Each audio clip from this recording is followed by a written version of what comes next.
A sloth, a donkey, and a curious human. Send a prompt and see what they're doing.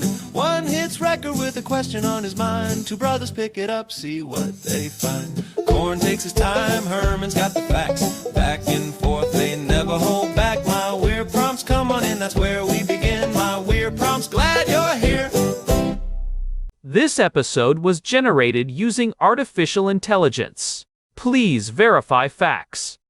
My Weird Prompts is a community-driven initiative exploring how AI can fuel curiosity and uncover the fascinating ways our world works.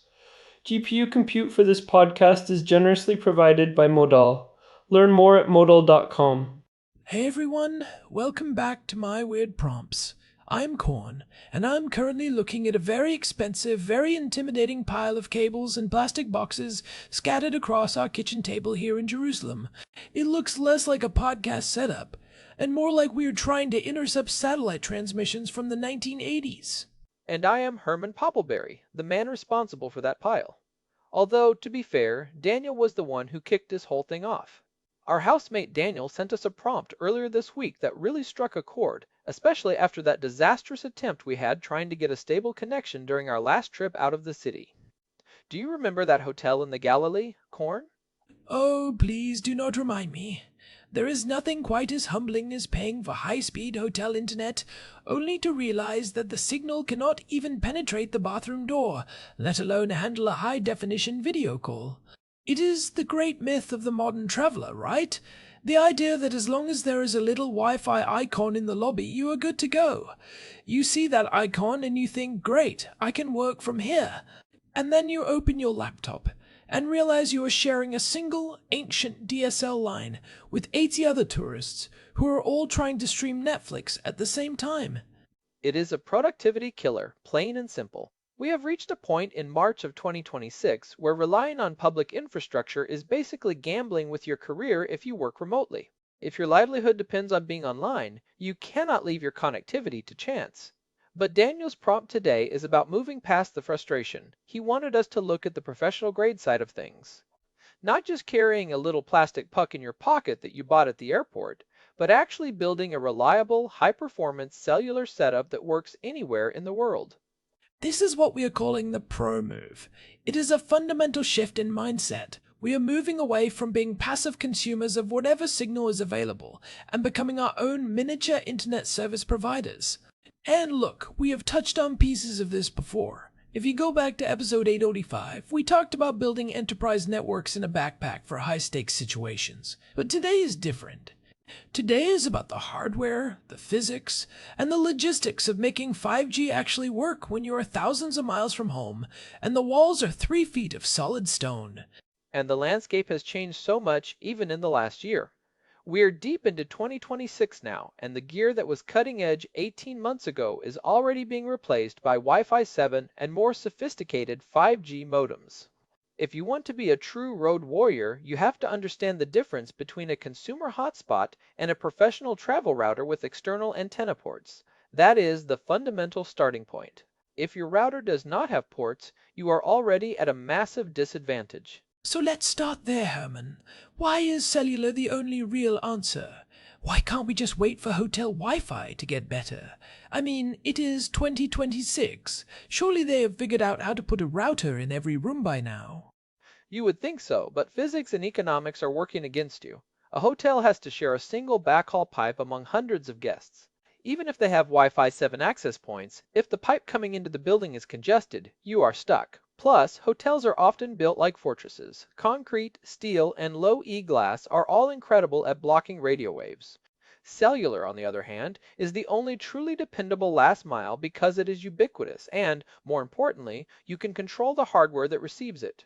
When you use a travel router with external antennas, you are taking the receiver out of the noisy, shielded environment of your room and putting it exactly where it needs to be to catch the best possible signal. It is about gain, right? I remember you explaining this to me when we were looking at the Spitz AX, the GL-X3000. That was a game changer for us, because it was not just a router, it was a gateway that allowed us to actually reach out and grab the signal from the tower 2 miles away. Right, and that is the core of the pro move. Most people use their phone or a little moody puck, and they rely on the tiny internal antennas. Those antennas are fine if you are standing next to a tower, but they are omnidirectional and very low gain. When you step up to professional hardware, you get ports. You get those little gold connectors on the back of the device. That is where the magic happens.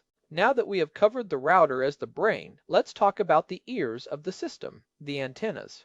Okay, let's dive into the physics then, because this is where people get confused. If I am looking at antennas online, I see these big flat panels, and then I see the little sticks that look like rabbit ears. What is the actual trade-off there? Is bigger always better? Not necessarily. It is all about the shape of the signal. Think of an omnidirectional antenna, like those little sticks, as a light bulb. It throws light in every direction, 360 degrees.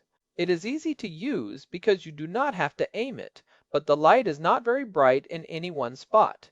Usually, those have a gain of maybe 3 to 7 decibels relative to isotropic, or dB. Which is fine if you're moving around or in a dense city where the towers are everywhere. But if you are in a remote area, a rural rental house, or a place with a weak signal, you want a flashlight, not a light bulb. That is the flat panel antenna. Those are directional. They can have a gain of 10 or 11 dB. Because they focus all their energy in one direction, they can reach much further and pull in a signal that your phone would not even see. The trade-off, obviously, is that you have to aim them. If you point it at a brick wall instead of the cell tower, you are worse off than when you started. You are basically looking through a straw. I think that is a huge point of friction for people. They want the best speed, so they buy the highest gain antenna they can find, and then they realize they have to spend 20 minutes on a balcony trying to find the sweet spot. For a traveler who just wants to get to work, that feels like a lot of overhead. It is, which is why the sweet spot for most of our listeners is probably a high-quality omnidirectional setup that you can suction cup to a window.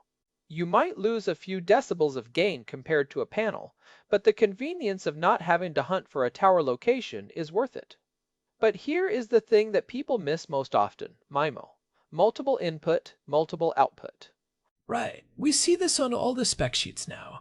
2x2 MIMO, 4x4 MIMO. Most of the modern 5G routers like the Moody 7 or the Spitz AX are pushing for 4x4. Why does that matter so much for a traveler? Is it just about speed? Think of it as lanes on a highway. 2x2 MIMO means you have 2 antennas sending and 2 receiving. It is a 2-lane road. 4x4 MIMO doubles that, but it is not just about raw speed. In a congested area like a crowded airport or a dense city center, 4x4 MIMO allows the router to use carrier aggregation more effectively. It can talk to multiple bands at the same time and stitch them together into one giant pipe. If you are using a router that supports 4x4 MIMO, but you only plug in 2 external antennas, you are effectively cutting your potential throughput in half and making the modem work twice as hard to maintain a connection. That is a trap I see people fall into all the time.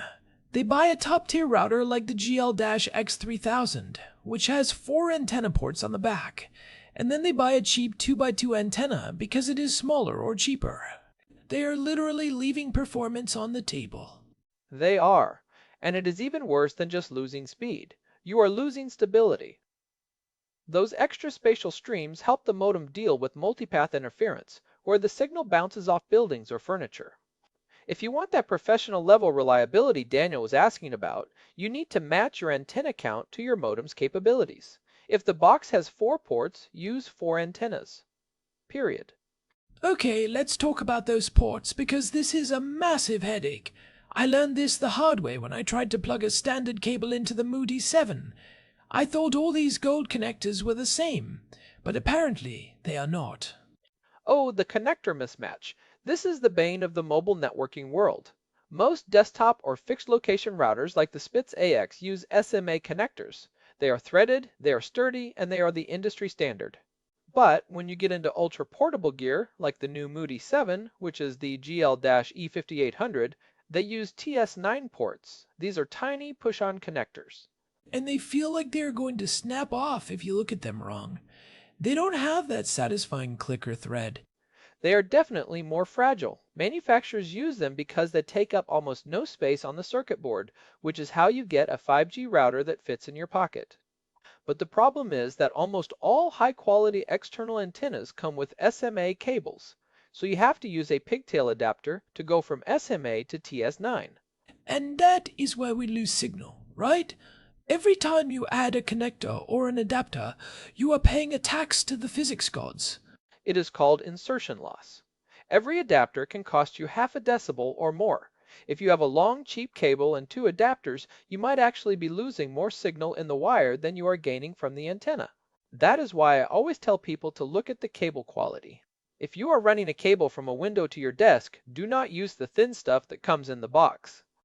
Look for something like LMR 195 or even LMR 240 if you can handle the bulk. But wait, Herman, we are talking about travelers here. LMR 240 is thick. It is stiff. It is about the diameter of a Sharpie. Trying to coil that into a carry-on bag sounds like a nightmare. Is there a middle ground for someone who is traveling light? There is. For a portable setup, you usually want to keep your cable runs as short as possible. If you can keep it under 3 feet, the thinner LMR 100 cable is fine. But if you are trying to reach across a hotel room to get to the only window, you have to be careful. This is also where the TSA comes in. I have been pulled aside more than once because a bag full of black coaxial cables and metal connectors looks a bit suspicious on an X-ray machine.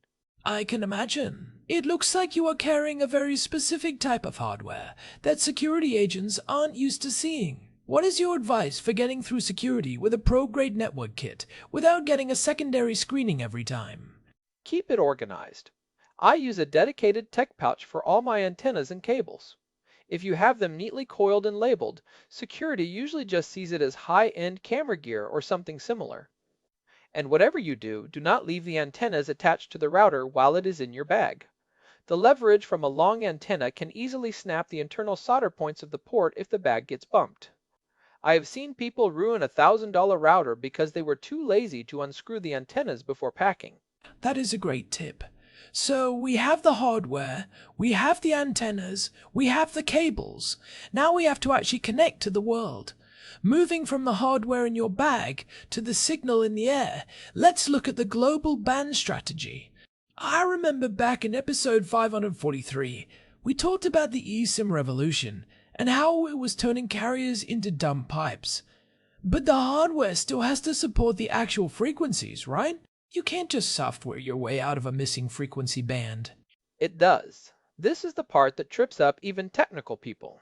Just because a router says it is a 5G router does not mean it works everywhere. Different countries use different slices of the radio spectrum. If you are a global traveler, you need to look for a modem that covers the heavy hitters. You want a modem that is truly global, not just a regional variant. What are the must-have bands for 2026? If someone is looking at a spec sheet right now, what should they be highlighting? For 4G LTE, you absolutely want bands 1, 3, 7, 20, and 28. Those cover the vast majority of Europe, Asia, and South America. If you are spending time in North America, you need bands 66 and 71. Band 71 is that low-frequency spectrum that T-Mobile uses to cover massive rural areas. It penetrates buildings well and travels long distances. Without it, you will have no signal in places where everyone else is surfing the web. And what about 5G? I know N78 is the big one everyone talks about.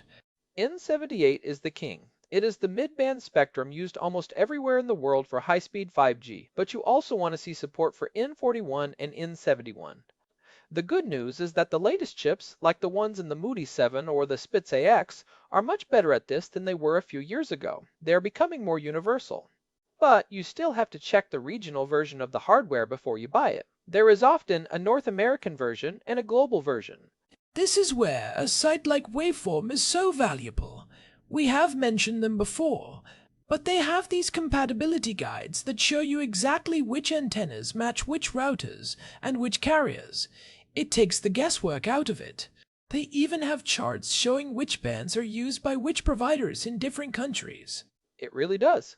And speaking of the Moody 7, that device specifically is interesting because it brings Wi-Fi 7 into the mix. We are starting to see Wi-Fi 7 in hotels and airports now. If your travel router can talk to the hotel Wi-Fi using Wi-Fi 7 on the 6 GHz band and then use 5G as a backup, you are getting the best of both worlds. It is called multi-link operation. And it is a huge part of why Wi-Fi 7 is a game changer for travelers. I want to go back to the eSIM thing for a second. The Moody 7 has eSIM support built in. For me, as a sloth who hates fumbling with those tiny metal pins and plastic cards while I'm standing in a crowded airport, that is a godsend. But is there a performance trade-off with eSIM versus a physical SIM? Does the digital nature of it affect the signal? Not in terms of signal or speed, no. The modem handles them the same way. The real benefit is the flexibility. You can land in Tokyo, buy a local data plan on your phone, and push the eSIM profile to your router before you even leave the plane. It eliminates that first hour of connectivity anxiety. However, I always keep one physical SIM slot occupied with a global roaming card, something like an Orange or a Vodafone travel SIM, just as a fail-safe. If the eSIM provisioning fails, you still have a backup. It is about layers. That is what I am hearing from you. A pro move isn't just one piece of gear. It is a system of layers. You have your high-gain antenna for when you are stationary, your omni antennas for when you are moving, and your multiple SIM options for when one carrier fails. And it is about knowing when to use what. If I am in a city with a tower across the street, I am not going to bust out a flat panel antenna, I am just going to use the internal ones or the small whips. But when I am in a rural rental house or a hotel with thick concrete walls, that is when the external gear pays for itself. It is about having the right tool for the specific environment you find yourself in. Let's talk about the actual setup for a minute. If you are a traveler and you have just arrived at your destination, what is the checklist? How do you maximize that connection in the first 5 minutes? First thing, I look for the window. Glass is much more transparent to radio waves than brick or concrete. I use a suction cup mount to put my 4x4 Omni antennas as high on the window as possible. Then, I run the cables back to the router. I check the signal strength in the router's dashboard. I am looking at RSRP, which is the signal power, but more importantly, I am looking at SINR, the signal to interference plus noise ratio. Right, because you can have a strong signal that is completely unusable because it is too noisy. Like being in a loud room where everyone is shouting. A loud room where everyone is shouting is a strong signal, but you can't understand anything. You want a clear signal. If the noise is too high, I might try moving the antenna to a different window or even just rotating it slightly. This is where the physics of antenna placement really matters. Even moving an antenna 6 inches can change your speed by 50 megabits per second because of how the waves are reflecting inside the room. It is called spatial diversity, and it is why MIMO works. That is a huge insight. Most people just plug it in, and if it works, they stop. But if you spend 3 minutes optimizing, you can double your performance. It is the difference between a frustrating Zoom call and a seamless one. And remember the rule of the golden trio for 2026. If you want the ultimate setup, you need 3 things. 1. A Wi-Fi 7 capable router with a high-end 5G modem. The Moody 7 is the current portable king, but if you have more space, the Spitz AX is a beast. 2. A high-gain 4x4 MIMO external antenna. And 3. A global eSIM provider that lets you switch carriers on the fly. If you have those 3, you are ahead of 99% of the people traveling today.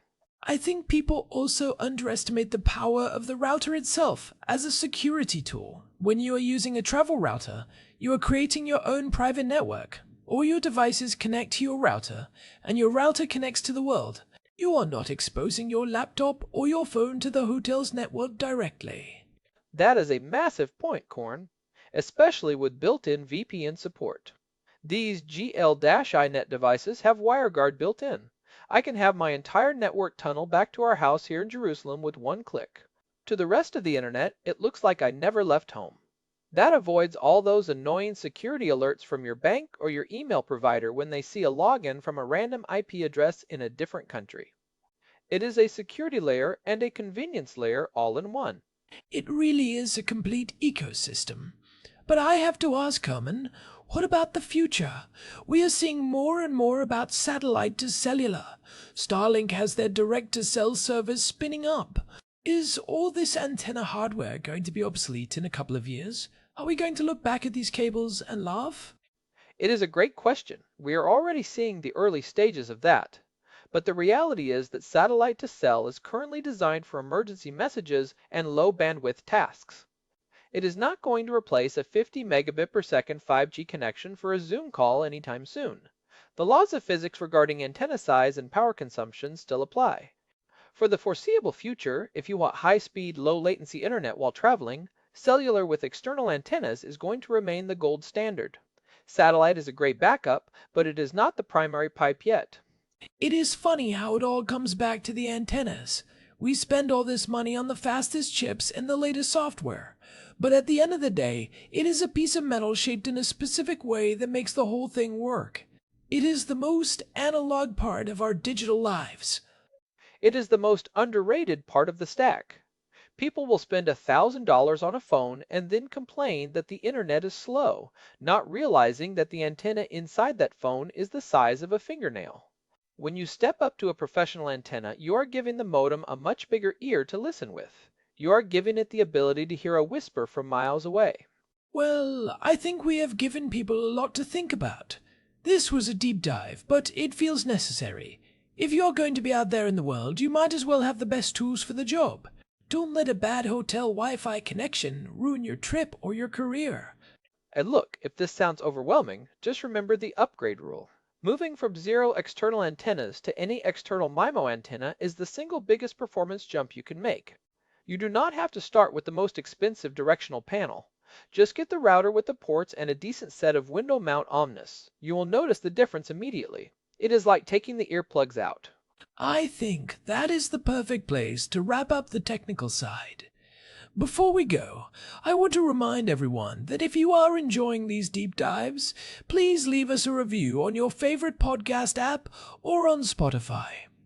It really does help the show grow, and it helps other people find these weird conversations we have. We love seeing those reviews come in. Yeah, it makes a huge difference. And if you want to see the specific gear list we talked about today, or check out our archive of over 1,100 episodes, head over to myweirdprompts.com. You can find the RSS feed there and all the links to our social channels. We will have links to the waveform guides and the specific GL-iNet models we mentioned. Also, do not forget the Telegram channel. Just search for My Weird Prompts on Telegram. We post every time a new episode drops, so you will never miss a prompt. It is the best way to stay in the loop. And thanks again to Daniel for sending this one in. It was a great excuse for me to finally organize that pile of cables on the table and explain why I have so many gold connectors in my desk drawer. Although I am still not convinced you need 4 different types of coaxial cable, Herman. It seems a bit excessive, even for you. You never know when you might need that extra half decibel of gain, Corn. You never know when you will be in a situation where that half decibel is the difference between a connection and a blackout. Fair enough. All right, this has been My Weird Prompts. We will see you in the next one. Take care, everyone. Stay connected. So, we covered the hardware, but I feel like we should touch on the logistics one more time, because I know people are going to ask about the specific bands again. If someone is heading to, say, Japan or Australia, is there one specific thing they should look for in their router's spec sheet? For Japan specifically, you really want to make sure you have support for band 19 and band 28. Japan is very specific about their spectrum. This is why I always tell people to look for the global version of these routers. The Moody 7, for instance, has a version that is specifically tuned for those Asian and European bands. If you buy the North American version and take it to Tokyo, you might find yourself stuck on 3G speeds because you lack the primary 4G and 5G frequencies. It is a common mistake. That would be a very expensive mistake. It is like bringing a car to a country that drives on the other side of the road. But the steering wheel is also in the trunk. You can technically move, but it is not going to be a good experience. And one more thing on the antenna front, frequency range. When you are buying an antenna, look for one that covers 698 to 3,800 megahertz. That is the sweet spot. If the antenna only goes up to 2,700 megahertz, you are going to miss out on the high-speed 5G bands like N78. You want that wideband support to ensure you are future-proofed for the next few years of network upgrades. It sounds like the Moody 7 is really the star of the show for travelers right now. Wi-Fi 7, 5G, eSIM, and those TS9 ports. It is a lot of power in a small package. It is basically a data center that fits in your pocket. It really is. It is the first time we have seen Wi-Fi 7 in a truly portable cellular gateway. It is a glimpse into the next 5 years of mobile networking. It is expensive, but for a professional, it is an investment that pays for itself the first time the hotel Wi-Fi goes down during a deadline. Well, I am glad we have you to keep track of all these model numbers, Herman. I would probably just buy the one that is the prettiest color and then wonder why I can't connect to anything. Luckily for you, they are almost all charcoal gray, so you can't go wrong there. They are designed for function over fashion. Perfect. All right, let's get out of here before you start explaining the difference between vertical and circular polarization. I can see that look in your eye. Oh, don't get me started on polarization. We would be here for another hour talking about cross-polarized MIMO and signal bounce. Thanks for listening, everyone. We will catch you next time. Bye for now. Seriously, though, the polarization thing, is that why we sometimes rotate the antenna 45 degrees? I have seen people do that, and it looks like they are performing a ritual. It actually is. It is called cross-polarization. Most cell towers use two signals offset by 90 degrees to improve MIMO performance. By tilting your antenna 45 degrees, you are trying to match that angle and maximize the isolation between the two signals. It is not a ritual, it is just math. See, I knew there was a reason. I am learning, Herman. I am learning. One day I will be the one explaining the decibels. You are getting there, Corn, you are getting there. Just don't touch the LMR 400 cables yet. Those are for the advanced class. All right, now we are really done. Thanks, everyone. See ya. This episode was generated using Gemini Flash 3. Text-to-speech engine was Chatterbox. Thanks for listening to our show.